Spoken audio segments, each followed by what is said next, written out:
नमस्कार दोस्तों, मेरा नाम है आशीष पांडे और 22 जुलाई के द हिंदू न्यूज़पेपर के एनालिसिस में आपका स्वागत है।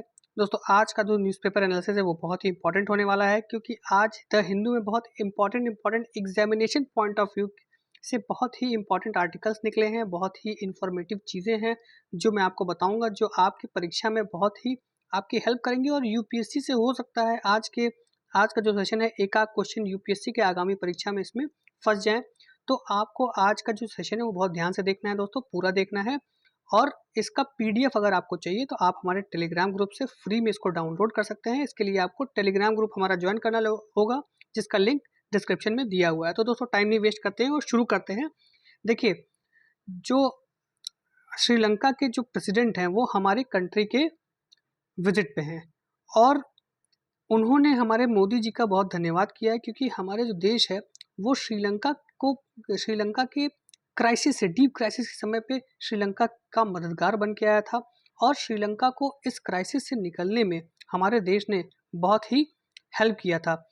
आपको जान के हैरानी होगी कि हमारे देश ने $5 बिलियन का हेल्प किया था श्रीलंका को, श्रीलंकन क्राइसिस से उभरने के लिए। ये तो दोस्तों सिर्फ और सिर्फ मॉनेटरी मदद थी। इसके अलावा हमारे देश ने जो फूड सप्लाई है, फ्यूल सप्लाई है, ये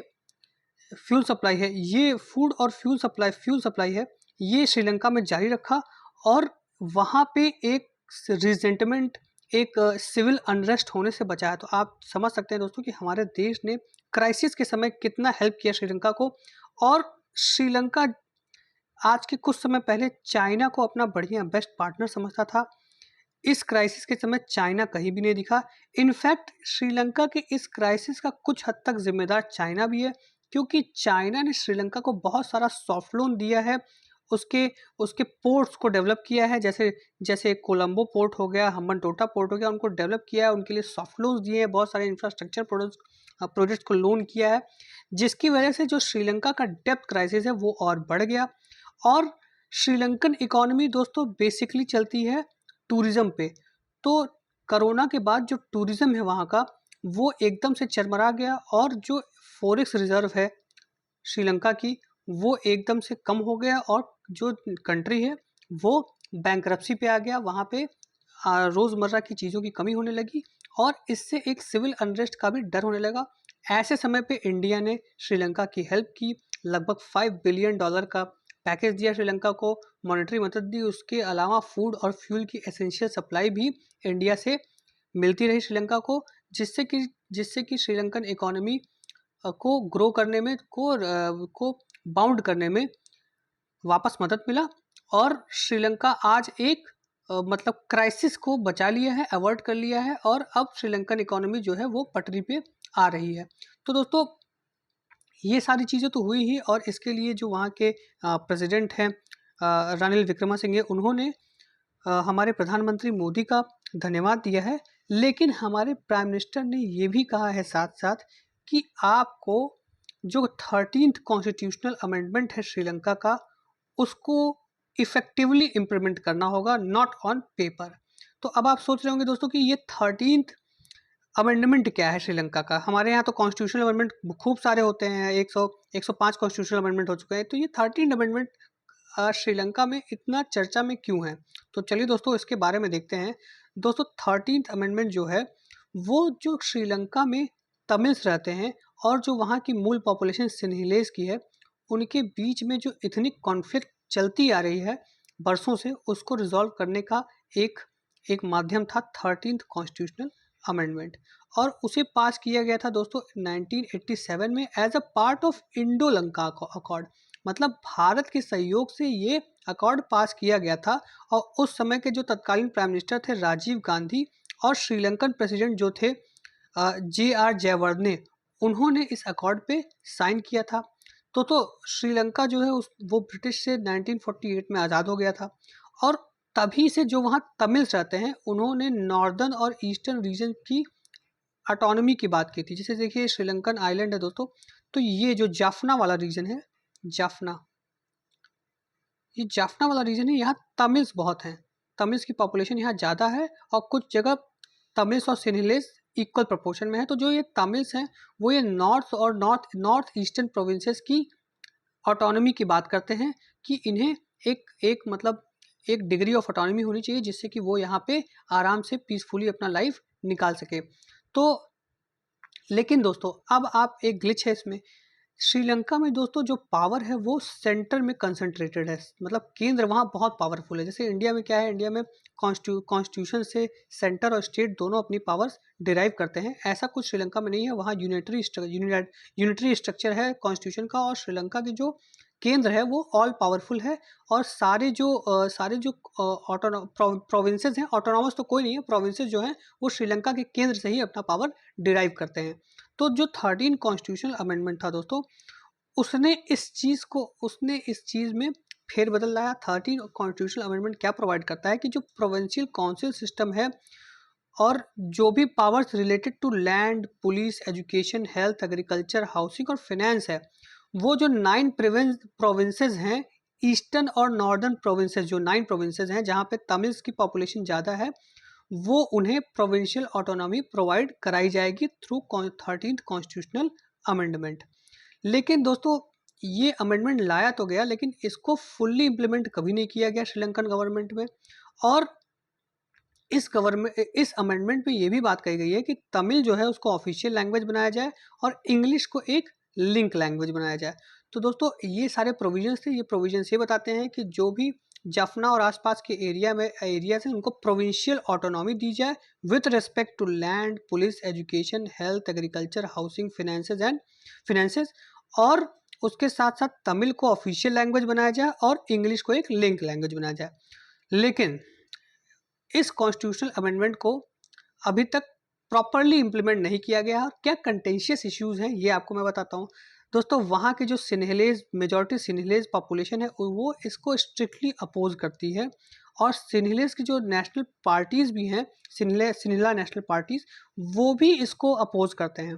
वो ये कहते हैं कि अगर ये प्रोविंशियल ऑटोनॉमी इनको मिल जाएगी तो जो यूनिटरी नेचर है श्रीलंकन स्टेट का वो अंडरमाइन होगा, इससे उसको क्षति पहुंचेगी। और उन्हें ये भी लगता है कि ये जो 13th कॉन्स्टिट्यूशनल अमेंडमेंट है वो इंडियन इंटरवेंशन की वजह से हुआ है, इंडिया के दबाव की वजह से हुआ है। इसीलिए इंडिया के दबाव को हमारे देश को नहीं मानना चाहिए और श्रीलंका के ये इंटरनल मैटर है उसमें इंडिया का हस्तक्षेप नहीं होना चाहिए। तो ये भी एक बहुत बड़ी बात है जो वो कह रहे हैं कि वो ये इंडिया की कॉन्स्पिरेसी है। और जो सिन्हलेज पार्टीज, मैक्सिमम जो सिन्हलेज पार्टी हैं जैसे जनता विमुक्ति पेरेमुना, नेशनल फ्रीडम फ्रंट और जतीका हेला उरुमाया, ये सारी जो पार्टीज़ हैं वो इस अमेंडमेंट को स्क्रैप करने की बात करती है कि इस अमेंडमेंट को ख़त्म ही कर दो। क्यों ऐसा अमेंडमेंट रख रहे हो जिससे कि ये सारी प्रॉब्लम्स अराइज हो रही हैं। लेकिन जो तमिल्स हैं वो ये कह रहे हैं कि भैया ये अमेंडमेंट के बावजूद भी हमें अभी तक इनफ पावर और ऑटोनॉमी नहीं दी गई है और ये प्रोविंशियल काउंसिल्स जो हैं वो ठीक से काम नहीं कर पा रहे हैं। तो ये तो मतलब 13th अमेंडमेंट की बात हो गई और उसके अपोजिशन की बात हो गई, जो क्यों ये कंटेंशियस इशू है। इंडिया ने कैसे परस्यू किया है ये भी हम देख लेते हैं दोस्तों। देखो दोस्तों, अकॉर्ड तो इंडिया के प्रेजेंस में साइन हुआ, राजीव गांधी जी ने और वहाँ के जो तत्कालीन प्रेसिडेंट थे उन्होंने, जयवर्धने जी ने इसको साइन किया। लेकिन इंडिया ये कहती है कि इस अमेंडमेंट के आने के बावजूद भी जो वहाँ तमिल ओरिजिन्स हैं उनको ठीक से उनके ऊपर आपने ध्यान नहीं दिया, उनको उनकी रिक्वायरमेंट्स को आपने नहीं पहचाना, ना उनको अटेंशन दिया, और वो आज भी एक वल्नरेबल कम्युनिटी है वहाँ पे जो कि एथनिक वायलेंस का शिकार है। उसके अलावा दोस्तों ये जो 13th अमेंडमेंट था वो इंडिया ने इसलिए भी बनाया, इसलिए भी इंडिया ने उसमें हिस्सेदारी की कि जो तमिल्स हैं, तमिल रीजन है, वो रिकन्सिलिएशन हो उनका श्रीलंका में, मेन श्रीलंका में, और इथनिक क्लैशेस हैं, इथनिक कम्युनिटीज़ जो क्लैशेस कर रही हैं वो बंद हो जाए।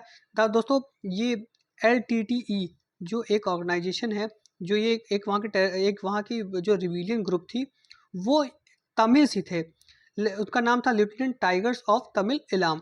तो उन्होंने दोस्तों ये 13th जो अमेंडमेंट है वो ठीक से ना इम्प्लीमेंट हो पाने की वजह से ये एक इंसर्जेंट ग्रुप वहाँ पे उभरा और उन्होंने श्रीलंका में काफ़ी वॉर किया, काफ़ी तबाही मचाई, वहाँ की गवर्नमेंट से काफ़ी आर्म्ड रिबेलियन किया। और इंडिया के हस्तक्षेप की वजह से जो एलटीटी है उसको श्रीलंकन गवर्नमेंट मान देने में कामयाब हुई और फाइनली वी प्रभाकरन के मृत्यु के बाद एलटीटी खत्म हो गई। लेकिन फिर भी इंडिया जो है वोकल है तमिल्स के राइट्स को लेके, और एलटीटी के अगेंस्ट इंडियन गवर्नमेंट के ऑपरेशन को तमिलनाडु गवर्नमेंट और वहाँ के लोग काफ़ी अपोज भी करते हैं। लेकिन चूंकि ये एक नेशनल इशू है और जो हमारे पड़ोसी हैं उनसे सहयोग का एक इशू है, तो इसलिए इंडिया ने श्रीलंका की एलटीटी इशू पे हमेशा मदद की है। तो 2021 में इंडिया ने श्रीलंका से अर्ज किया कि वो 13 कॉन्स्टिट्यूशनल अमेंडमेंट को अच्छे से इम्प्लीमेंट करे। कहाँ पे? यूएनएचआरसी के सेशन में, जो कि जेनेवा में हुआ था। अब दोस्तों इंडिया श्रीलंका रिलेशंस के बारे में देख लेते हैं। दोस्तों हमारे इंडिया और श्रीलंका में बहुआयामी मतलब मल्टी डायमेंशनल रिलेशंस हैं, जो कि कल्चर से लेके ट्रेड तक हर जगह फ्लरिश कर रहे हैं, थ्राइव कर रहे हैं। तो अब देखते हैं कल्चरल रिलेशन क्या है। दोस्तों इंडियन ओरिजिन पीपल वहाँ बहुत सारे हैं, तमिल्स आप देख सकते हैं। इवन आप जो श्रीलंका के जो स्पिनर थे मुथैया मुरलीधरन, वो इंडिया के दामाद हैं, उनकी शादी चेन्नई में हुई है। तो एक तरह से देख सकते हैं कि पीपल ऑफ इंडियन ओरिजिन वहाँ पे बहुत सारे हैं श्रीलंका में और वहीं पे सेटल हुए हैं। इंडिया का श्रीलंका के साथ कल्चर कोऑपरेशन एग्रीमेंट भी है। एजुकेशन फील्ड में भी इंडिया श्रीलंका में बहुत सारा कोऑपरेशन है, क्योंकि इंडिया जो श्रीलंकन स्टूडेंट्स हैं उनको स्कॉलरशिप ऑफर करती है। टूरिज्म तो दोस्तों आप जानते ही होंगे, टूरिज्म में के लिए श्रीलंका एक बहुत ही बड़ा स्पॉट है इंडियन टूरिस्ट के लिए, जो वहाँ जाते हैं और छुट्टियाँ मनाते हैं। और एक बहुत ही बड़े रेवेन्यू का हिस्सा भी टूरिज्म है श्रीलंकन इकोनॉमी में। और इंडिया के ट्रेड रिलेशन श्रीलंका से बहुत अच्छे हैं। इंडिया और श्रीलंका ने एफटीए साइन किया था 1998 में, और 2020 में इंडिया श्रीलंका का सेकंड लार्जेस्ट ट्रेडिंग पार्टनर था, और जिसके बीच में $3.6 बिलियन का ट्रेड हुआ था। तो आप समझ सकते हैं कि ट्रेड से ज़्यादा हेल्प इंडिया ने एज अ सॉफ्ट ग्रांट दिया है श्रीलंका को उसकी क्राइसिस के समय में। देखिए डिफेंस और सिक्योरिटी कॉपरेशन भी हमारे बीच में बहुत ज़्यादा है। इंडिया और श्रीलंकन आर्मी मित्र शक्ति नाम की जॉइंट मिलिट्री एक्सरसाइज करती है, और स्टिलेक्स नाम की नेवल एक्सरसाइज करती है। और Indian forces Sri Lankan defence forces को ट्रेनिंग भी देते हैं। एक ट्राइलैटरल मैरीटाइम सिक्योरिटी कॉपरेशन भी दोस्तों इंडिया, श्रीलंका और मालदीव्स के बीच में साइन हुआ है। किस लिए? Surveillance, anti piracy operation, maritime pollution कहाँ कम करने के लिए? इंडियन सिक्योरिटी ओशन रीजन में। अब दोस्तों कुछ इश्यूज भी हैं हमारे रिलेशन में। देखिए सबसे पहला स्ट्रेटेजिक इशू के बारे में बात करते हैं। वो स्ट्रेटेजिक इशू सिर्फ एक है कि श्रीलंका हाल ही के दिनों में चाइना को फेवर करने लगा इंडिया के ओवर इंडिया। उसकी वजह ये बताई जाती है कि चाइना ने खूब सारे सॉफ्ट लोन्स दिए श्रीलंका को, जिसकी वजह से वहाँ पे इंफ्रास्ट्रक्चर डेवलपमेंट होने लगा। लेकिन श्रीलंका ये समझ नहीं पाई कि ये जो सॉफ्ट लोन है उसको एक्चुअली डेब्ट ट्रैप में ले जा रही है, और ये डेब्ट ट्रैप एक न एक दिन उसकी इकोनॉमिक क्राइसिस का जिम्मेदार होगा, जो कि अभी हाल ही में आपको देखने को मिला। दूसरी चीज़ दोस्तों ये है कि श्रीलंका जो है वो चाइना के मैरीटाइम सिल्क पॉलिसी का, बेल्ट एंड रोड इनिशिएटिव का सपोर्ट करता है। इसी इनिशिएटिव के एवज में चाइना ने श्रीलंका में 2 पोर्ट डेवलप किए हैं, एक कोलंबो पोर्ट, एक हम्बनटोटा पोर्ट। और ये दोस्तों एक तरह से स्ट्रेटजी भी है चाइना की इंडिया को इंसर्कल करने की, क्योंकि चाइना कहाँ कहाँ पोर्ट बना रहा है दोस्तों। देखिए चाइना बांग्लादेश में चिटगांव पोर्ट बना रहा है, श्रीलंका में हम्बनटोटा और कोलंबो पोर्ट बना रहा है, और पाकिस्तान में ग्वादर पोर्ट को डेवलप कर रहा है। तो दोस्तों आप देख सकते हैं ये इंडिया को इनसर्कल करने का एक स्ट्रेटजी है चाइना का, जिसमें श्रीलंका भी एक पार्ट है, और श्रीलंका ने इसको सपोर्ट किया, जो कि इंडियन इंटरेस्ट के अगेंस्ट था। दोस्तों फिशरमैन प्रॉब्लम हमारे देश में श्रीलंका और इंडिया के बीच में अमूमन आता रहता है। दोस्तों इंडिया जो है इंडिया श्रीलंका से अलग होता है पाक स्टेट से इंडिया श्रीलंका अलग होता है। और दोस्तों यहाँ पे जो हमारे फिशरमैन हैं तमिलनाडु से, वो अक्सर जो बाउंड्री लाइन है वो क्रॉस कर जाते हैं और श्रीलंकन टेरिटरी में घुस जाते हैं, और श्रीलंका के जो फिशरमैन है वो इंडियन टेरिटरी में घुस जाते हैं। हालांकि दोनों कंट्रीज़ के बीच में ये रेजोल्यूशन, इनका पीसफुल रेजोल्यूशन हो जाता है और फिशरमैन का आदान प्रदान ऑलमोस्ट इंस्टेंटली हो जाता है। लेकिन ये एक इशू हमारे देश के बीच में बना हुआ है। इसके अलावा दोस्तों कल हमने एक इशू और पढ़ा था कच्छा थीवू आइलैंड के बारे में। ये भी दोस्तों इंडिया और श्रीलंका के बीच में एक कंटेंशियस इशू है। ये इंडिया है दोस्तों, ये श्रीलंका है, ये एडम्स ब्रिज है और यहाँ है कच्चातीवू आइलैंड जो कि श्रीलंका का पार्ट है, जिसको 1974 में इंडिया ने श्रीलंका को गिफ्ट कर दिया था। लेकिन यूएन क्लॉज के आने के बाद श्रीलंका इंडियन फिशरमैन के जो थोड़े बहुत राइट्स इस आइलैंड पे थे वो ख़त्म हो गए और ये एक इशू बना हुआ है, क्योंकि तमिलनाडु गवर्नमेंट और तब बहुत सारे तमिल ग्रुप्स ये कहते हैं कि ये आइलैंड इंडिया को श्रीलंका से वापस लेना चाहिए, जो कि एक डिप्लोमेटिक हर्डल इंडिया और श्रीलंका के बीच में बना हुआ है। तो दोस्तों मैं उम्मीद करता हूँ कि आपको इंडिया श्रीलंका के रिलेशन और 13th कॉन्स्टिट्यूशन अमेंडमेंट जो श्रीलंका का है उसके बारे में डिटेल में समझ में आया होगा। चलिए अब आगे बढ़ते हैं दोस्तों। अब देखिए दोस्तों, एक फैक्ट चेकिंग यूनिट की बात हो रही है। तो फैक्ट चेकिंग यूनिट दोस्तों क्या है, इसके बारे में हम अभी डिटेल में पढ़ेंगे, लेकिन गवर्नमेंट ने कहा है कि इस फैक्ट चेकिंग यूनिट को सितंबर 4 तक नोटिफाई नहीं किया जाएगा, क्योंकि बॉम्बे हाई कोर्ट में इस फैक्ट चेकिंग यूनिट के लिए हेयरिंग चल रही है, जिसपे हमारे जो अटॉर्नी जनरल है वो हेयरिंग अटेंड नहीं कर पाएंगे, क्योंकि आर्टिकल 370 पे उनको हेयरिंग अटेंड करनी है सुप्रीम कोर्ट में। तो इसीलिए उन्होंने कहा है कि सितंबर 4 तक जो फैक्ट चेकिंग यूनिट है उसको हम लोग नोटिफाई नहीं करेंगे। अब ये फैक्ट चेकिंग यूनिट क्या है, इसको दोस्तों हम डिटेल में देख लेते हैं। दोस्तों फैक्ट चेकिंग यूनिट को information technology intermediary guidelines and digital media ethics code rules 2021 के अंतर्गत इस यूनिट को बनाया गया, जिसको हम आईटी रूल्स भी कहते हैं। और ये ministry of electronics and information technology को एक अनरिस्ट्रिक्टेड पावर प्रदान करती है फैक्ट चेक यूनिट बनाने के लिए। और किस लिए बनाने के लिए? To identify false and misleading online content. अगर ऑनलाइन कोई ऐसा कंटेंट सर्कुलेट किया जा रहा है जो गलत है, जो मिसलीडिंग है, जिससे कि सोशल और एथनिक प्रॉब्लम्स आ सकते हैं, जिससे कहीं वायलेंस हो सकता है, या फिर जो किसी पर्सन को डिफेम कर रहा हो, तो ऐसे इंफॉर्मेशंस को चेक करने के लिए गवर्नमेंट ने आईटी रूल्स में एक फैक्ट चेक यूनिट बनाया कि ये जो यूनिट है ये चेक करेगी कि ऐसे कौन से कंटेंट हैं ऑनलाइन जो फॉल्स इंफॉर्मेशन फैला रहे हैं और सोसाइटी के लिए खतरा है। तो दोस्तों ये जो फैक्ट्स हैं, जो ऑनलाइन फैक्ट चेकिंग यूनिट जिसको चेक करेगी, इसमें तो इसको मतलब अनरिस्ट्रिक्टेड पावर्स हो गई कि भैया वो किसी भी कंटेंट को कह देगी कि यार ये तो बड़ा गड़बड़ कंटेंट है, इससे तो वायलेंस होगा। गवर्नमेंट के अगेंस्ट मान लीजिए कोई कुछ लिख रहा है, कोई उसकी पॉलिसी पे लिख रहा है, तो फैक्ट चेक यूनिट क्या बोल देगी कि यार ये तो वायलेंस भड़का देगा, ये तो गवर्नमेंट के अगेंस्ट मतलब लोगों में रिजेंटमेंट ले आएगा, जिससे कि सिविल वॉर भी हो सकता है। तो ऐसा कुछ कर सकती है फैक्ट चेकिंग यूनिट, जिसपे हाई कोर्ट में अभी सुनवाई थी। तो ये फैक्ट चेक यूनिट हो गया दोस्तों, जिसको ministry of information and technology ने आईटी रूल्स में नियम को फेरबदल करके यूनिट का एस्टेब्लिशमेंट किया, जो कि फॉल्स और मिसलीडिंग कंटेंट को देखेगी इंटरनेट पे। चलिए अब आपको आईटी रूल बता दें। आईटी रूल जो है इंफॉर्मेशन टेक्नोलॉजी एक्ट 2000 से अपना जो पावर है वो डिराइव करती है। और ये जो ई कॉमर्स, इलेक्ट्रॉनिक्स कॉमर्स में जो भी ट्रांजेक्शन्स होते हैं, जो भी हमारा इलेक्ट्रॉनिक्स कॉमर्स में जो भी चीज़ें फ्लो हो रही हैं नेट पे, उसको एक ये लीगल रिकग्निशन देता है। अब इसके कुछ प्रोविजंस देख लेते हैं दोस्तों। इसमें अब एक प्रोविजन है सेफ हार्बर प्रोविजन। दोस्तों ये इंटरमीडिएटरीज को सेफ हार्बर प्रोवाइड करता है, वो इंटरमीडिएटरीज जो हमारे देश के गाइडलाइंस को, आईटी रूल के गाइडलाइंस को मानते हैं, मतलब जो अच्छे बच्चे हैं, जो क्लास के ओबीडियंट बच्चे हैं, उनको ये सेफ हार्बर प्रोवाइड करता है। अब ये अच्छे बच्चे कौन है, इंटरमीडिएटरीज कौन है? अरे दोस्तों वही होंगे हमारे व्हाट्सएप, ट्विटर, फेसबुक, इंस्टाग्राम, ये सारे इंटरमीडिएटरीज हैं जो कि गवर्नमेंट की अगर बात मानेंगे तो उनको सेफ हार्बर होगा, नहीं मानेंगे तो उनके खिलाफ क्या होगा दोस्तों? Fact checking unit.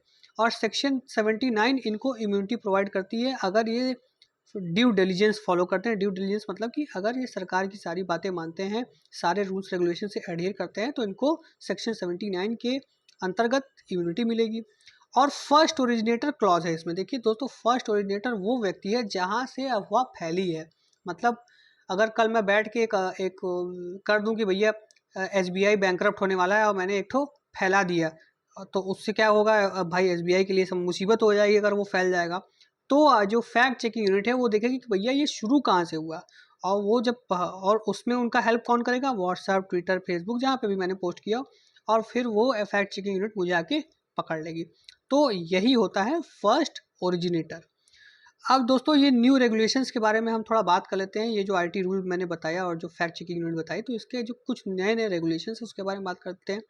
दोस्तों 2021 के जो आईटी रूल्स हैं, उन्होंने वो प्रीवियस जो गाइडलाइंस थी मीडिया के को लेके और सोशल नेटवर्किंग साइट्स को लेके, उसको रिप्लेस कर दिया। और अब इस रूल के हिसाब से जो इंटरमीडिएटरीज हैं, जैसे व्हाट्सअप, फेसबुक, ट्विटर और डिजिटल न्यूज़ मीडिया जो है, जैसे डिजिटल न्यूज़ जो आते हैं, आप गूगल न्यूज़ भी इनको को भी ले सकते हैं उस पर, तो इनको अब रेगुलेट किया जाएगा नए रेगुलेशंस के हिसाब से। और अब ये फर्स्ट ओरिजिनेटर और जो प्राइवेसी को रिस्क कर रहे हैं, किसी के प्राइवेसी को और किसी को डिफेम कर रहे हैं, ऐसे ओरिजिनेटर्स के लिए अब ये टेक्निकल सोल्यूशन प्रोवाइड करेगा। मतलब टेक्निकली इनको पकड़ा जाएगा, इनकी आईपी एड्रेस को ट्रैक करके ये देखा जाएगा कि ये इन्फॉर्मेशन ओरिजिनेट कहाँ से हुई है, और जो ओरिजिनेट किया उसको पकड़ के सजा दी जाएगी। और उस इन अमेंडमेंट्स को दोस्तों अप्रैल 2023 में लाया गया। और अगर कोई इन्फॉर्मेशन या फिर कोई फैक्ट नेट पे बोगस है, तो उसके अगेंस्ट गवर्नमेंट को वाइड रेंज ऑफ पावर मिल जाता है उस ओरिजिनेटर को, उस साइट को, उस इंटरमीडिएटरीज को बैन करने के लिए, उसको रेगुलेट करने के लिए। तो अब इससे क्या होगा दोस्तों, अब जो इंटरमीडिएटरीज हैं जो फॉल्स फेक न्यूज़ को अब क्रैक डाउन करेंगे और खुद ही देखेंगे कि ऐसी कोई नौबत ना आए कि हमें रेगुलेट करने की उनको ज़रूरत पड़े। तो ये था दोस्तों न्यू आईटी रेगुलेशंस और फैक्ट चेकिंग यूनिट के बारे में। उम्मीद करता हूँ आपको पसंद आया होगा और समझ में भी आया होगा। अब दोस्तों देखिए, अगली जो खबर है वो है कि हमारी जो इलेक्शन कमीशन है वो घूमने गई है गुवाहाटी, और उसने गुवाहाटी में रिजर्व जो सीट्स हैं गुवाहाटी में, जो गुवाहाटी के लेजिस्लेटिव असेंबली और जो पार्लियामेंट में जो सीट्स हैं, उनमें रिजर्व सीट्स की संख्या बढ़ाने की बात कही है, जिसको वहाँ के सारे ऑर्गेनाइजेशंस ने वेलकम किया है। तो दोस्तों अब ये खबर थोड़ा हम डिटेल में देख लेते हैं। दोस्तों इलेक्शन कमीशन जो है 3 दिन की कंसल्टेशन यात्रा पे थी गुवाहाटी में। अब दोस्तों क्या करेगी कि जो गुवाहाटी की असेंबली है वहाँ पे और जो हमारा पार्लियामेंट है वहाँ पे भी जो नंबर ऑफ सीट्स हैं वो SC STs के लिए इंक्रीज़ किए जाएंगे, रिजर्व सीट। लेकिन जो असेंबली और पार्लियामेंट में जितने सीट्स हैं वो उतने के उतने ही रहेंगे। तो असेंबली और पार्लियामेंट में कितनी सीट है दोस्तों, असेंबली में गुवाहाटी के हैं असम के हैं 126 सीट जो कि उतने ही रहेंगे। पार्लियामेंट में है 14 सीट्स जो कि उतने ही रहेंगे लोकसभा में। तो दोस्तों अब जो शेड्यूल ट्राइब्स और शेड्यूल कास्ट के लिए जो इंक्रीज़ किया गया है, जो सीट्स इंक्रीज़ की गई हैं वो हैं 16 to 19। कहाँ, लेजिस्लेटिव असेंबली में दोस्तों, पार्लियामेंट में नहीं। और SCs के लिए 8 to 9, मतलब पहले ST के लिए 16 सीट रिजर्व थे जिसको बढ़ा के 19 कर दिया गया है, और SCs के लिए 8 सीट थे जिसको बढ़ा के 9 कर दिया गया है। कहाँ, लेजिस्लेटिव असेंबली में, नॉट इन पार्लियामेंट। चलिए, तो और इसके अलावा दोस्तों ऐसा भी प्रपोजल था कि जो कॉन्स्टिट्यूएंसीज हैं उनकी जो बाउंड्रीज हैं उसको ऑल्टर किया जाए। तो इस पे भी सोच विचार कर रही है हमारी इलेक्शन कमीशन। और इससे हो सकता है कि कुछ एरिया ऐसे हों जहाँ पे जिनको कुछ सीटों का नुकसान, और कुछ एरिया ऐसे हों जहाँ कुछ सीटों का उनको गेन हो जाए, फ़ायदा हो जाए। और दोस्तों 3 जो ऑटोनॉमस हिल काउंसिल्स हैं जिनके बारे में अभी हम देखेंगे, 3 ऑटोनॉमस हिल्स काउंसिल्स जो हैं असम की, उनका नाम है दीमा हल्द्रो, कार्बी आंगलोंग और वेस्ट कार्बी आंगलोंग।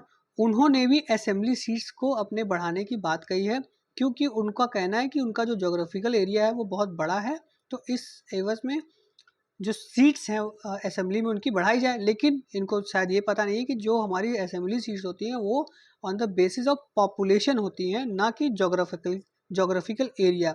क्योंकि अगर जोग्राफिकल एरिया के हिसाब से होने लगे तो कच्छ डिस्ट्रिक्ट का सबसे ज़्यादा सीट्स हो, लेह लद्दाख का सबसे ज़्यादा सीट हो। तो जोग्राफिकल एरिया को ना ध्यान में रखते हुए पॉपुलेशन का ध्यान में रखा जाता है नंबर ऑफ सीट्स जब डिलिमिट किए जाती है डिलिमिटेशन कमीशन द्वारा।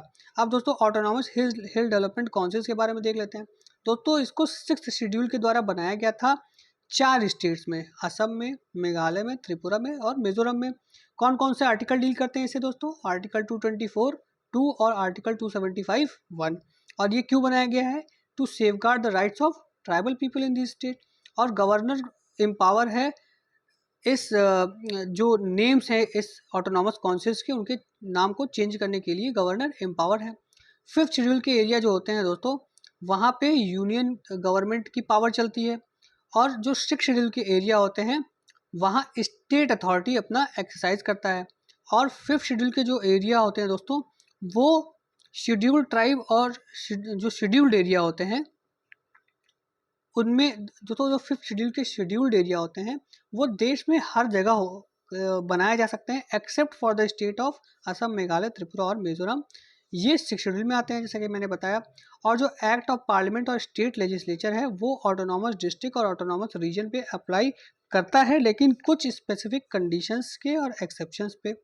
और इन काउंसिल को वाइड रेंज ऑफ पावर होती है, बहुत पावर होती है, including civil, criminal, judicial power होती है। जैसे विलेज कोड बनाए जा सकते हैं और ये subject but these are subjected to the jurisdiction of respective high courts. Assam में दोस्तों 3 काउंसिल्स हैं, डिमना, हसडो, कार्बी एंगलोंग और वेस्ट कार्बी एंगलोंग। और एक बोडो टेरिटोरियल रीजन भी है जो 6th शेड्यूल के अंदर वहाँ आता है। तो दोस्तों ये था पूरा ऑटोनॉमस हिल डेवलपमेंट काउंसिल के अंदर और अभी जो असम में डिलिमिटेशन की जो एक चेंजेस हैं उसके बारे में। अब दोस्तों आगे आगे आते हैं न्यू एजुकेशन पॉलिसी के बारे में। इसमें जो दोस्तों जो CBSE के डायरेक्टर हैं जोसेफ इमैनुअल, उन्होंने कहा है कि न्यू एजुकेशन पॉलिसी जो है वो होम लैंग्वेज को यूटिलाइज करने की बात कहती है, मदर टंग को, लोकल लैंग्वेज को, रीजनल लैंग्वेज को। और ये जहाँ भी फिजिबल हो सकता है वहाँ पे एजुकेशन जो है वो मदर टंग में दी जाए, ऐसी बात इन्होंने कही है। तो दोस्तों थोड़ा देख लेते हैं न्यू एजुकेशन पॉलिसी के बारे में। हालांकि 2020 में ये आया था, लेकिन इसको चूँकि न्यूज़ में ये अभी निकाला गया है तो इसके थोड़ा सा रिवीजन कर लेते हैं हम लोग। देखिए दोस्तों, न्यू एजुकेशन पॉलिसी आई है किसके किसके रिकमेंडेशन के अंतर्गत? कस्तूरी रंगन और TRS सुब्रमण्यम कमिटीज़ के। 2020 में इसको लाया गया था और इसने हर लेवल के एजुकेशन में रिफॉर्म की बात कही थी, from pre primary to higher education. और ये ट्रांसफॉर्मेशन लाना चाहता है एजुकेशन सिस्टम में in line of contemporary need, जो भी अभी की नीड्स हैं उनके लाइन में ये एजुकेशन सिस्टम में रिफॉर्म लाना चाहता है। कुछ प्रोविजंस इंपॉर्टेंट देख लेते हैं दोस्तों। स्कूल एजुकेशन की बात करें तो ये चाहता है, NEP में ये एम रखा गया है कि 2030 तक हम 100% ग्रॉस एनरोलमेंट रेशियो अचीव कर लें, प्री प्राइमरी से लेकर सेकेंडरी लेवल तक। ओपन स्कूलिंग सिस्टम एक होनी चाहिए जो आउट ऑफ स्कूल चिल्ड्रंस को शिक्षा प्रोवाइड करे। 5+3+3+4 करिकुलम की बात कर रहे हैं ये। 5 करिकुलम क्या है? 5 इयर्स फाउंडेशन स्टेज में, 3 इयर्स प्रिपरेटरी स्टेज में, 3 इयर्स मिडिल स्टेज में और 4 साल सेकेंडरी स्टेज में। मतलब कि दोस्तों ये क्लास मतलब 0 to 2 होगा। मतलब प्री प्राइमरी LKG, UKG 1 और 2, ये 5 होंगे फाउंडेशन स्टेज में। फिर आपका 3 to 5, कक्षा 3 से 5 होंगे आपके प्रिपरेटरी स्टेज में। फिर 6 से 8 होगा आपका मिडिल स्टेज में और 9 से 12 होगा आपका सेकेंडरी स्टेज में। क्लास 5 तक मदर टंग में शिक्षा दी जा सकती है। इसकी भी बात NEP में कही गई है। अब हायर एजुकेशन के बारे में बात कर लेते हैं दोस्तों। ये एक multidisciplinary holistic undergraduate programme की बात करता है और फ्लेक्सिबल करिकुलम्स की बात करता है, वोकेशनल एजुकेशन की बात करता है, multiple entries and exit points की बात करता है। मतलब ऐसा नहीं कि 4 साल का आपका इंजीनियरिंग का कोर्स है तो आप 4 साल पूरा करिए, हो सकता है आप 2 साल में भी छोड़ सकते हैं उसको, उस हिसाब से आपको डिग्री मिलेगी और आपको नौकरियाँ भी उसी हिसाब से मिलेगी, इसकी बात ये करता है। और ये कहता है कि रीजनल लैंग्वेज में भी अंडर ग्रेजुएट प्रोग्राम्स होने चाहिए। एकेडमिक बैंक ऑफ क्रेडिट्स की बात करता है, दो इंस्टीट्यूशन के बीच में क्रेडिट ट्रांसफ़र करने के लिए। ये हायर एजुकेशन कमीशन इस्टेब्लिश करने की बात कहता है, जो कि एक अम्ब्रेला रेगुलेटर होगी except for legal and medical education. इसके लिए अलग से एक रेगुलेटर की बात कही गई है। और मल्टी लैंग्वेजम स्कूल और कॉलेज एजुकेशन में करने की बात करता है। तो ये दोस्तों कुछ मेजर प्रोविजंस हैं NEP के, जिसकी बात यहाँ की जा रही है और हमारे हायर एजुकेशन को रिफॉर्म करने की बात यहाँ कही गई है। एक रिवीजन था दोस्तों, इसको आप देख लेंगे तो आपके एग्जाम के लिए ये काफ़ी हेल्पफुल होगा। अब देखिए दोस्तों, केंद्र ने बोला है कि सुप्रीम कोर्ट ने बोला है कि केंद्र सरकार को वो किसी लैंग्वेज को ऑफिशियल लैंग्वेज रिकॉग्नाइज करने के लिए नहीं कह सकती, 8 शेड्यूल में अपने से डालने के लिए नहीं कह सकती, ये एग्जीक्यूटिव का डिसीजन है और उन्हीं को लेने दो। तो ये सुप्रीम कोर्ट ने बोला है। तो हम 8 शेड्यूल और के बारे में थोड़ी बात कर लेते हैं और ऑफिशियल लैंग्वेज के बारे में थोड़ी बात कर लेते हैं।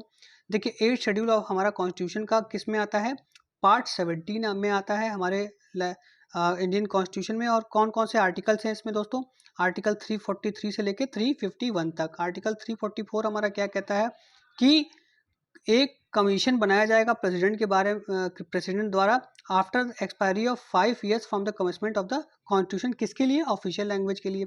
और आर्टिकल 351 कहता है कि ये हिंदी लैंग्वेज की स्प्रेड को प्रमोट करेगा, कि ऐसा प्रमोट करेगा, इसलिए प्रमोट करेगा क्योंकि हिंदी लैंग्वेज को पूरे देश में एक मीडियम ऑफ एक्सप्रेशन बनाया जाए और कंपोजिट कल्चर को हिंदी लैंग्वेज में एसिमुलेट किया जाए। अब देखिए दोस्तों, जो 8 शेड्यूल के अंदर लैंग्वेज हैं वो कितने हैं, 22 हैं। कौन कौन से हैं, असमीज, बंगाली, गुजराती, हिंदी, कन्नड़, कश्मीरी, कोंकणी, मलयालम, मणिपुरी, मराठी, नेपाली, उड़िया, पंजाबी, संस्कृत, सिंधी, तमिल, तेलुगु, उर्दू, बोडो, संथल, मैथिली एंड डोगरी। अब दोस्तों ये लैंग्वेज तो हैं ही, आपको याद क्या रखना है एग्जाम पॉइंट ऑफ व्यू से, कि constitutional 21st constitutional amendment act 1967 में सिंधी को ऐड किया गया था। 71 कॉन्स्टिट्यूशनल अमेंडमेंट 1992 में कोंकणी, मणिपुरी और नेपाली को ऐड किया गया था। और 92nd कॉन्स्टिट्यूशनल अमेंडमेंट 2003 में बोडो, डोगरी, मैथिली और संथली को ऐड किया गया था। दोस्तों ये पूछ लेता है एग्जामिनेशन में, हॉट टॉपिक्स हैं कि किस कॉन्स्टिट्यूशनल अमेंडमेंट में कौन से लैंग्वेज को ऐड किया गया था, तो ये एग्जामिनेशन में आपके आ सकता है, इस पॉइंट ऑफ व्यू से इंपॉर्टेंट है। चलिए दोस्तों अब आगे बढ़ते हैं। दोस्तों ई सिगरेट्स को लॉन्च करने के लिए, बैन करने के लिए गवर्नमेंट ने एक पोर्टल लॉन्च किया है, और जहां भी वॉयलेशन होगा, जहां भी देखा जाएगा कि ई सिगरेट्स यूज में लाए जा रहे हैं, इस पोर्टल के द्वारा रिपोर्ट किया जाएगा और उस पर जो सरकार है वो इस पर कार्रवाई करेगी। तो दोस्तों ई सिगरेट्स क्या हैं इसके बारे में हम देख लेते हैं, क्या है पूरा मामला क्या है ये देख लेते हैं। दोस्तों ई सिगरेट्स एक तरह के इलेक्ट्रॉनिक निकोटिन डिलीवरी सिस्टम होते हैं जो कि टोबैको लीव्स को बर्न नहीं करते हैं, सीधे वेपराइज सोल्यूशन के फॉर्म में जो निकोटिन है उसको यूज़र से इनहेल करवाते हैं और उनको सिगरेट की तरह ही जो प्लेजर है, जो आराम है और जो नशा है वो करने को मिल जाता है। और इसके सोल्यूशन क्या क्या हैं, निकोटीन, प्रोपाइलिन ग्लाइकॉल, और इसमें हो सकता है कुछ फ्लेवरिंग एजेंट्स भी ऐड किए जाएं, लेकिन फ्लेवरिंग एजेंट्स यूजुअली होते नहीं हैं इसमें।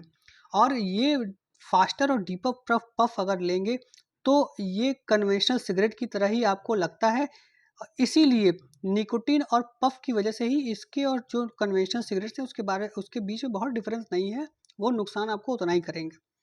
अब देखिए हेल्थ रिस्क के बारे में क्या है, कहता है कि देखिए दोस्तों, जैसे कि निकोटीन कन्वेंशनल सिगरेट में भी होता है, ई सिगरेट में भी होता है, तो इसकी वजह से हेल्थ इफेक्ट तो दोनों के ही लगभग बराबर है। अब देखिए जो यूज़ ऑफ निकोटीन सोल्यूशन है ई सिगरेट में, वो ये फैक्ट अंडरलाइन करती है कि ये इक्वली एडिक्टिव हो सकता है कन्वेंशनल सिगरेट के, और जो पावर होती है ई सिगरेट की निकोटीन कंटेंट को डिलीवर करने की, वो ये बताती है कि इसका यूज़ खतरनाक भी हो सकता है। दोस्तों बस ई सिगरेट में और कन्वेंशनल सिगरेट में एक बड़ा अंतर होता है, कन्वेंशनल सिगरेट से कैंसर हो सकता है लेकिन ई सिगरेट से कैंसर नहीं होता है, ऐसा माना जाता है, लेकिन इससे ट्यूमर हो सकता है। ई सिगरेट्स को बेसिकली इसीलिए बनाया गया कि इससे कैंसर ना हो, लेकिन इससे ट्यूमर तो हो ही सकता है। और भैया ट्यूमर हो चाहे कैंसर हो है तो बीमारी ही आपके शरीर को जो नुकसान पहुंचाएगी। और WHO ये कहती है कि ई सिगरेट के जो इमिशंस हैं उनके कुछ जो एलिमेंट्स हैं उसको टॉक्सिक भी कहा जा सकता है, टॉक्सिकेंट भी माना जा सकता है। इसीलिए ई सिगरेट जो है वो हेल्थ के लिए उतने ही डिटोरिएटिंग है, इतने ही डिट्रीमेंटल हैं जितना कि कन्वेंशनल सिगरेट। अब ई सिगरेट इंडिया में क्या है स्थिति इनकी दोस्तों, prohibition of electronic cigarette production, manufacture, import, export, transport, sale, distribution, storage and advertisement ordinance 2019 के हिसाब से जो ई सिगरेट है उनको इंडिया में बैन कर दिया गया है। और अगर ई सिगरेट को यूज़ करता हुआ प्रोडक्शन, मैन्युफैक्चर, इंपोर्ट करता हुआ अगर दिखा तो उसको इम्प्रिजमेंट हो सकती है 1 साल की, या फिर 1 लाख रुपए उसके ऊपर फाइन लग सकता है। तो ये था ई सिगरेट के बारे में जानकारी, जो कि इंडिया में क्या क्या है ई सिगरेट में और ई सिगरेट है क्या, इसके बारे में। चलिए दोस्तों अब आगे बढ़ते हैं। दोस्तों यूके की जो कंजर्वेटिव पार्टी है, जिसके हमारे जो प्रधानमंत्री हैं ऋषि सुनक जी, उनको बहुत झटका लग गया है। और जो बाई इलेक्शंस हुए हैं वहाँ पे बाई इलेक्शंस में इनकी पार्टी काफ़ी पीछे हो गई है, और जो लेबर पार्टी है वो काफ़ी आगे ली हो गई है। तो जैसे हमारे देश में बीजेपी कांग्रेस है, उसी तरह वहाँ कंजर्वेटिव और लेबर पार्टी है, और कंजर्वेटिव पार्टी इस समय पावर में है और लेबर पार्टी अपोजिशन में है। तो एक बार दोस्तों UPSC mains point of view से पेपर 2 में दोस्तों एक टॉपिक है comparison of Indian constitution with other countries. तो उसमें इंडिया और ब्रिटेन का भी कंपैरिजन आज पूछा जा सकता है, पूछा जाता गया है कभी कभी एग्जामिनेशन में। तो हम देख लेते हैं कि Indian constitution, Indian parliamentary system और ब्रिटिश पार्लियामेंट्री सिस्टम में क्या डिफरेंस है। तो देखिए दोस्तों, सबसे पहला है कि इंडिया में रिपब्लिकन सिस्टम है और ब्रिटिश में मोनार्किकल सिस्टम है। मतलब कि इंडिया में जो हेड ऑफ द स्टेट है वो है प्रेसिडेंट और ब्रिटिश में क्वीन है। पार्लियामेंट दोस्तों इंडिया में सुप्रीम नहीं है, इंडिया में सुप्रीम क्या है, कॉन्स्टिट्यूशन। और वहाँ लेकिन ब्रिटेन में पार्लियामेंट ही सुप्रीम है, क्योंकि वहाँ क्या चलता है, doctrine of sovereignty of parliament. हमारा जो पार्लियामेंट है वो कहाँ से पावर गेन करता है, कहाँ से पावर अपनी डिराइव करता है, रिटेन कॉन्स्टिट्यूशन से। और हमारे जो पार्लियामेंट है उसकी पावर्स को रिस्ट्रिक्ट करते हैं हमारा constitution, federal system, judicial review और फंडामेंटल राइट्स। इन सारी चीज़ों की वजह से पार्लियामेंट हमारा सुप्रीम नहीं होता है और ये लोग इसकी पावर्स को चेक करते हैं, लेकिन ब्रिटेन में ऐसा कुछ नहीं है। और हमारा जो प्राइम मिनिस्टर है वो लोअर हाउस मतलब लोकसभा और अपर हाउस मतलब राज्यसभा दोनों में से मेंबर हो सकता है। लोअर हाउस मतलब मोदी जी, राज्यसभा मतलब मनमोहन सिंह। तो दोनों में से मेंबर हो सकता है, लेकिन ब्रिटेन में सिर्फ और सिर्फ लोअर हाउस का ही मेंबर प्राइम मिनिस्टर बन पाएगा। और दूसरों दोस्तों, हमारे देश में एक और प्रोविजन है कि अगर भैया प्राइम मिनिस्टर या कोई भी मिनिस्टर मेंबर ऑफ पार्लियामेंट नहीं है तो 6 महीने में वो बन सकता है और 6 महीने तक वो मिनिस्टर बना रहेगा बिना मेंबर बने हुए। लेकिन ऐसा कोई प्रोविजन ब्रिटेन में नहीं है, वहाँ अगर आप मेंबर हैं तभी आप मिनिस्टर बन पाएंगे। इसके बाद दोस्तों हमारे देश में ब्रिटेन में एक होता है लीगल रिस्पॉन्सिबिलिटी ऑफ मिनिस्टर। मतलब कि कोई भी ऑर्डर्स जो होता है वो मिनिस्टर काउंटर साइन करता है, उसकी रिस्पॉन्सिबिलिटी होती है उसको इम्प्लीमेंट कराने की। उसमें कोई दिक्कत हुई तो ये मिनिस्टर की रिस्पॉन्सिबिलिटी थी, लेकिन हमारे देश में ऐसा कुछ भी नहीं है। हमारे देश में मिनिस्टर्स कोई भी ऑर्डर को काउंटर साइन नहीं करते हैं। और वहाँ पे ब्रिटेन में दोस्तों एक कैबिनेट होती है शैडो कैबिनेट। शैडो कैबिनेट में कौन कौन होता है दोस्तों, वहाँ अपोजिशन पार्टी के लोग होते हैं और उनके मेंबर्स होते हैं, और उनका काम होता है एक अल्टरनेटिव गवर्नमेंट प्रोवाइड करना, अल्टरनेटिव गवर्नमेंट वहाँ प्रोवाइड करना।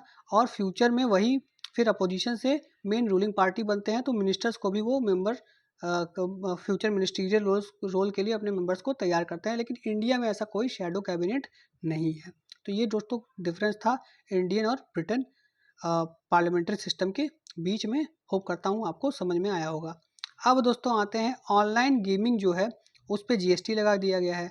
और जो अब ऑनलाइन गेमिंग के लोग हैं, जो ऑनलाइन गेमिंग के कंपनीज हैं, वो परेशान है इस बात से कि भैया जीएसटी क्यों लगा दिया यार, इससे हमारा बड़ा नुकसान होगा। तो देख लेते हैं दोस्तों ऑनलाइन गेमिंग में जीएसटी लगाने पे क्या फ़ायदे और इफेक्ट्स हो सकते हैं।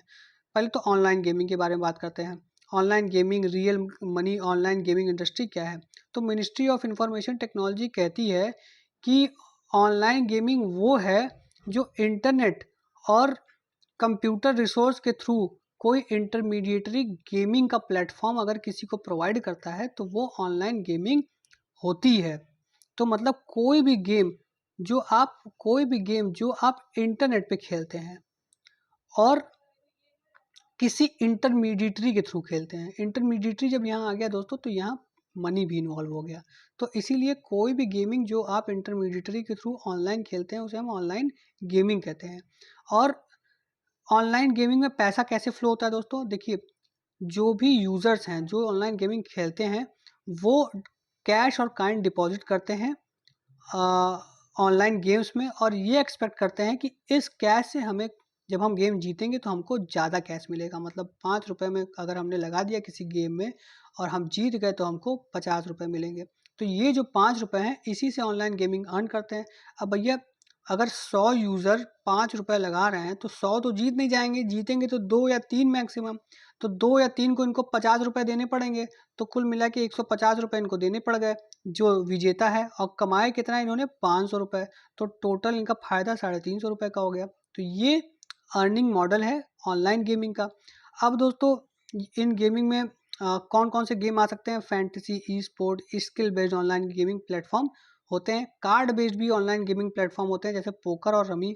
और जो ऑनलाइन गेमिंग इंडस्ट्री है दोस्तों इंडिया में वो 5 बिलियन की होने वाली है 2025 में। और इनका CAGR कितना है, कंपाउंड एनुअल ग्रोथ रेट, वो है 28 से 30%। और जो रियल मनी सेगमेंट है दोस्तों, जो मैंने बताया 350 रुपये वाला, उसका उसका 10,000 करोड़ से ज़्यादा रेवेन्यू हुआ है 2022 में। और प्रोमिनेंट कंपनीज कौन कौन सी हैं दोस्तों? गेम 24/7, वो गेम 24/7 ऑपरेट करती है। Rummy circle, dream 11, MPL, Ace23 और गेम्स क्राफ्ट, ये सारी जो सर्विसेज हैं इनको गेम्स 24/7 ऑपरेट करती है। आपने ड्रीम 11 का मतलब ऐड खूब देखा होगा, जो हमारे क्रिकेटर्स करते हैं। तो ये सारे ऑनलाइन गेमिंग है। अब देखिए टैक्सेशन कैसे वर्क होगा दोस्तों। देखिए गेमिंग प्लेटफॉर्म जो होते हैं वो एंट्री फी चार्ज करते हैं यूज़र से, ताकि वो किसी गेम में पार्टिसिपेट कर सकें। जो मैंने बोला ना 50 रुपये एंट्री फ़ी हो गई। अब जो प्लेटफॉर्म जो ऑपरेटर है वो इस 50 रुपये में से मान लीजिए कुछ पैसा डिडक्ट कर लेता है एज ए एंट्री फ़ी, मतलब कुछ पैसा इसमें से इस एंट्री फ़ी में से डिडक्ट कर लेता है इस गेम को रन करने के लिए। मान लीजिए इसमें से 20 रुपये डिडक्ट कर लिया पर पर्सन इस गेम में रन करने के लिए। इसी को हम कहते हैं ग्रॉस गेमिंग रेवेन्यू। और ग्रॉस गेमिंग रेवेन्यू पे ही हमारा लगाया जाता है GST। तो पहले दोस्तों ये GST 18% था ग्रॉस गेमिंग रेवेन्यू पे। और इसके अलावा जो भी लोग जीतते थे पैसा, मान लीजिए कोई किसी ने 5 लाख रुपए जीता, तो उस पर TDS भी लगता था 30% का, 30% TDS से। और ये ग्रॉस गेमिंग रेवेन्यू है, इससे हमारी सरकार खूब कमाई करती थी। लेकिन अब ये जो 18% GST इसको बढ़ा के 28% कर दिया गया है ग्रॉस गेमिंग रेवेन्यू पे। तो ग्रॉस गेमिंग रेवेन्यू पे जब GST बढ़ जाएगा तो इससे ये जो एंट्री फीस हैं और ये जो अदर जो कमाने के ज़रिए हैं वो भी बढ़ जाएंगे, एक्सपेंसिव हो जाएगा ये गेम्स। तो इसका इम्पैक्ट दोस्तों क्या है कि अब जो हाई रेट ऑफ टैक्स है उससे ये गेम्स एक्सपेंसिव हो जाएगा। और इससे दोस्तों इल्लीगल गेमिंग की भी गुंजाइश बढ़ जाती है, क्योंकि जब यहाँ हमारे देश के अंदर जो गेमिंग इंडस्ट्री है वो एक्सपेंसिव होगा, तो जो प्लेयर्स हैं, जो खिलाड़ी हैं, जो खेलते हैं, जो नशेड़ी हैं इसके, वो इलेजिटिमेट ऑफशोर्स गेमिंग प्लेटफॉर्म्स पे जाएंगे, जहाँ पे इस तरह की जहाँ जो सस्ते होंगे और वहाँ पे बेटिंग और गेम खेलना चालू करेंगे, जो कि हमारे डोमेस्टिक इंडस्ट्री के लिए घाटे घाटे का सौदा हो सकता है। और इससे हमारी जो legitimate online gaming industry India में है उसको नुकसान पहुंच सकता है। तो इसीलिए internet and mobile association of India IAMAI उसने कहा है कि ये GST काउंसिल के इस 28% के डिसीजन से डीपली कंसर्न है, क्योंकि इससे जो लेजिटिमेट गेमिंग इंडस्ट्री है इंडिया में उसको इफेक्ट पहुंचेगा। और इससे जो जो लेवी है, मतलब जो टैक्स है, वो 1000% तक बढ़ जाएगा। और जो 2.5 बिलियन इन्वेस्टमेंट है इस गेमिंग इंडस्ट्री में, उसको बहुत ही डैमेज पहुंचेगा। लेकिन गवर्नमेंट क्या कहती है इसमें? गवर्नमेंट कह रही है कि नहीं, हम चाहते हैं कि जो यूथ हैं उनको ऑनलाइन गेमिंग से, ये जो जुआ है इससे डिस्करेज किया जाए। और गवर्नमेंट ये कह रही है कि वो कुछ अमेंडमेंट्स ले आएगी ऑनलाइन गेमिंग और हॉर्स रेसिंग को शेड्यूल 3 ऑफ CGST एक्ट में लाने के लिए, और उनको टैक्सेबल ऑक्शन क्लेम बनाएगी। और इससे जो है ऑनलाइन गेमिंग और गैम्बलिंग दोनों एक ही बंच में आ जाएंगे और उन पर टैक्सेशन किया जाएगा। तो दोस्तों ये थी पूरी कहानी ऑनलाइन गेमिंग और उसके ऊपर टैक्सेशन की। होप करता हूँ आपको समझ में आया होगा। चलिए आगे बढ़ते हैं। ONDC के बारे में यहाँ बात हो रही है दोस्तों। इसको कहते हैं open network for digital commerce. इसने क्या किया है कि मर्चेंट्स जो हैं उनके लिए एक ऑनलाइन एकेडमी स्टार्ट की है, ताकि वो ONDC को कैसे यूज़ करना है उसके बारे में जान सकें। अब आप कहेंगे यार ONDC क्या है, तो ONDC के बारे में बताते हैं। इसे कहते हैं दोस्तों open network for digital commerce.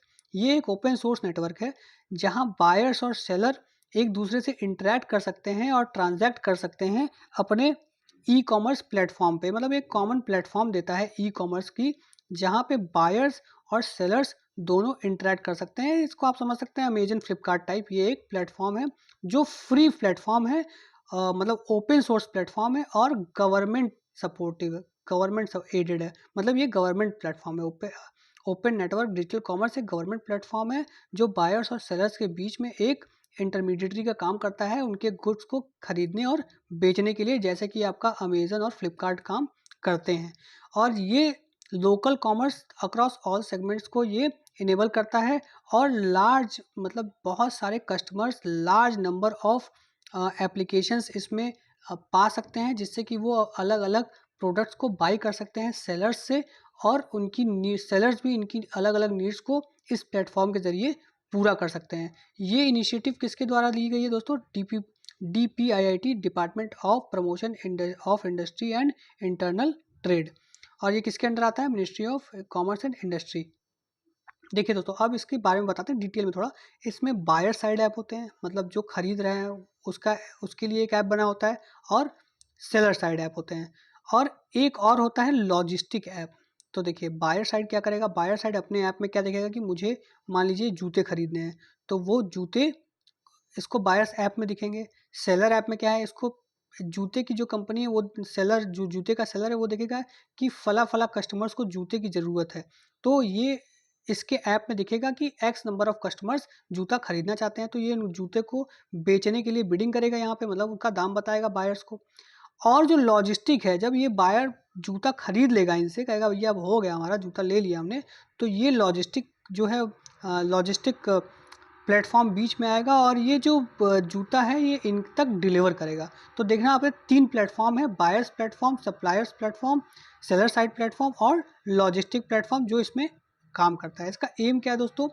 इसका एम है to promote open network for all aspects of exchange of good, मतलब कि जितने भी गुड्स और सर्विसेज इस देश में है उनका ओपन एक्सचेंज हो सके, और जो मोनोपोली है अमेजन, फ्लिपकार्ट जैसी कंपनियों की, इनकी कम हो सके। हालांकि इनकी मोनोपोली बहुत बढ़ चुकी है, इसको इतने आसानी से इसको अभी कम नहीं किया जा सकता, अभी बहुत समय लगेगा इनकी मोनोपोली को मार्केट में कम करने के लिए।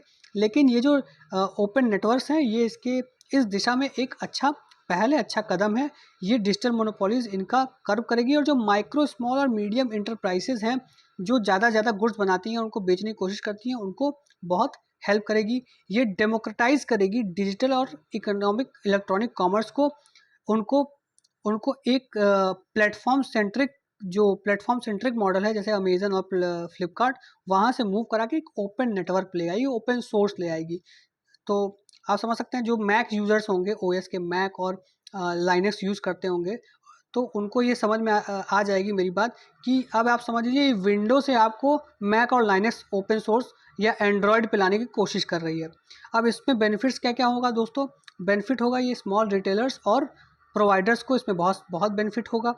और जो अभी तक जो बड़े बड़े रिटेलर्स हैं, वहीं अमेजन और फ्लिपकार्ट से वो क्या कहते हैं, जो डील कर पाते हैं। लेकिन अब जो स्मॉल रिटेलर्स हैं उनको बहुत बेनिफिट होगा, और ये मर्चेंट्स को अपना जो डेटाबेस है वो बनाने को, उसको सेव करने के लिए हेल्प करेगा, और एक क्रेडिबल जो हिस्ट्री है जो बायर्स की, जो उनके क्लाइंट की, वो बनाने में हेल्प करेगी। और ये इंटायर वैल्यू चेन को डिजिटलाइज कर देगा, सप्लायर्स को इंक्लूड करने, इंक्लूजन ऑफ सप्लायर्स ये प्रमोट करता है, एफिशिएंसीज प्रमोट करता है, और वैल्यू डिलीवर करता है कस्टमर्स को। और ये सारे ऑपरेशंस को स्टैंडर्डाइज कर देगा, जैसे कैटलॉजिंग, इन्वेंट्री मैनेजमेंट, ऑर्डर फुलफिलमेंट, ये स्टैंडर्ड ऑपरेटिंग प्रोसीजर से चलेंगे, जिससे कि बहुत ही मदद मिलेगी इस पूरे इंडस्ट्री को। तो दोस्तों ये था आज का हमारा द हिंदू एनालिसिस। कैसा लगा आपको? हमारे चैनल को लाइक, शेयर और सब्सक्राइब ज़रूर करिए। जय हिंद, जय भारत।